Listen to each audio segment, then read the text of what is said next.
खुद पर रखो, किसी और पर नहीं।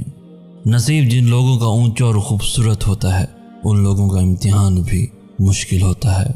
पछतावा करने से बेहतर है कि आप कोशिश करके हार जाओ। दोस्तों, कोशिश करोगे तो हल ज़रूर निकलेगा, अभी नहीं तो बाद में ज़रूर निकलेगा।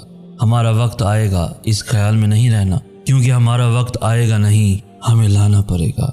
लोग पीठ पीछे कुछ बोल रहे हैं, शायद हम सही रास्तों पे जा रहे हैं। पैसा तो विरासत में भी पा सकते हो आप, पर इज्जत और पहचान खुद ही बनानी पड़ती है। नसीब तो उन लोगों का भी होता है जिन लोगों के हाथ नहीं होते। हर बार डरने से अच्छा है कि एक बार खतरों का सामना कर लिया जाए। मंजिल चाहे कितनी भी दूर हो, कभी हार नहीं मानना। तुम्हारी किस्मत तुम्हें मौका देगी, पर तुम्हारी मेहनत सब लोगों को चौंका देगी। अगर आपकी नीयत अच्छी होगी तो आपकी किस्मत